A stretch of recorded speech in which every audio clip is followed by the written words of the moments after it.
Hi, my name is Brianne Hershowski, and I am your son or daughter's 8th grade science teacher at Shore Middle School.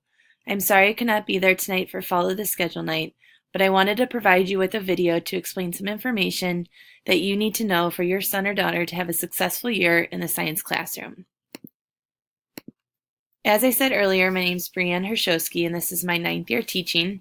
I've been back and forth between Memorial and Shore, and I've always taught science. My husband, James, is also a teacher at Shore. We've been married for 4 years.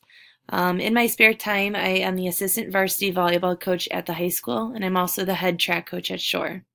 I grew up in the Mentor school system, starting at Reynolds, then at Ridge, and then graduating from Mentor High in 2006. So I'm excited to also teach in the district that I grew up in. As far as class materials, it's pretty simple. I expect the students to have a charged iPad every day. It doesn't mean that we will use it daily, but it's important that it's ready to go when needed. Earbuds or headphones are important. I do have extras in the classroom if they forget or there's break. We put on the supply list 2 folders. That's simply because we're only asking for those cheap 25-cent folders, and they usually don't hold up all year.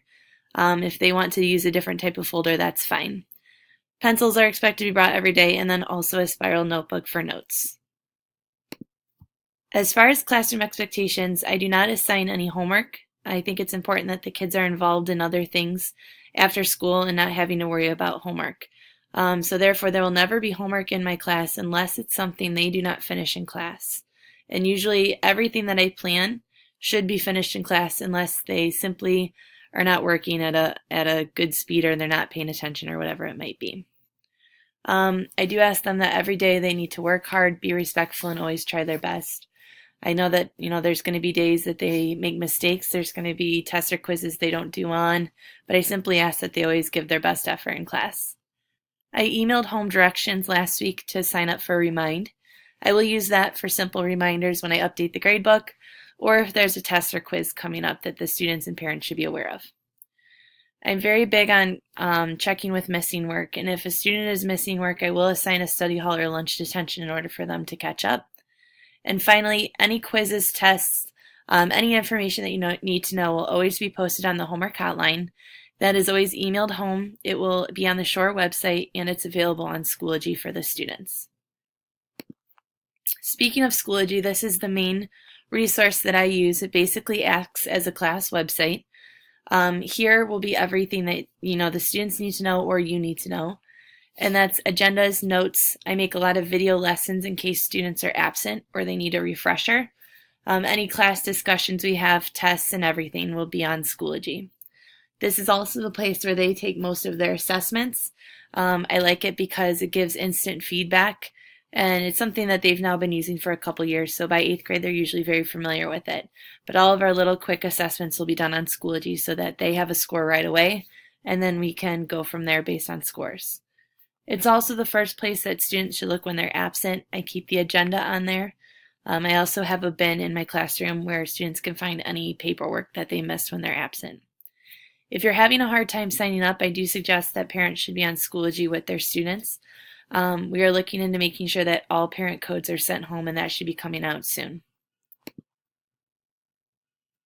One thing that's a little bit different about my classroom compared to some classrooms that your son or daughter may have been in before is that I do offer retakes. So how it works is a unit will be divided into sections, and then each section, at the end of it, students will have a quiz, and it's usually about 10 questions or so. Once they take the quiz, based on their score, they go into one of 2 groups. 80% or above tells me that the student understands the material that we've went over, so they go into the enrichment group, and that usually consists of a STEM activity or a challenge that students will work through with partners or in groups. 79% and below, I want to give students the opportunity to learn the material further.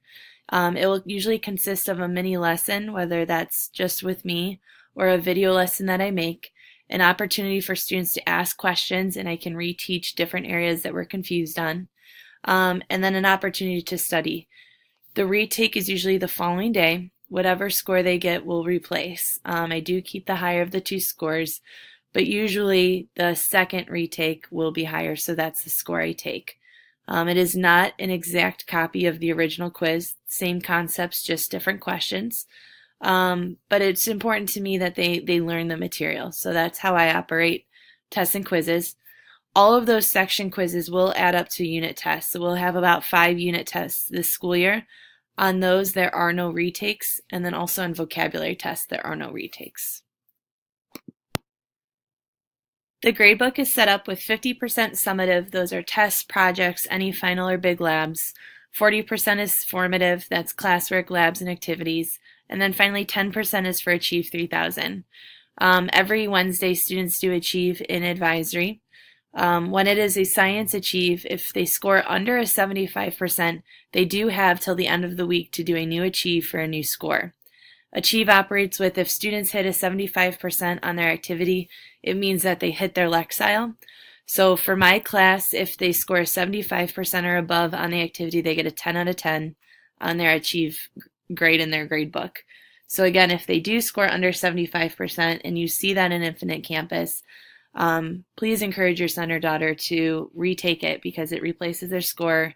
And again, the 75% means that they're hitting their Lexile, so that's our goal.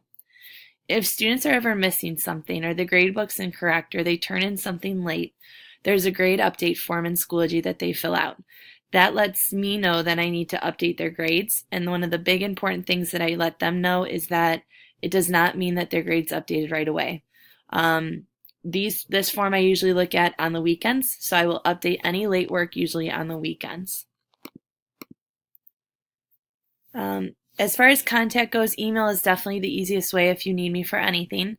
I will be emailing important information this year. I've decided to try a newsletter type option, and I've already sent out my first one, and I just send it out through Infinite Campus. So I would like to do those every couple weeks, just updating you with information going on in our classroom.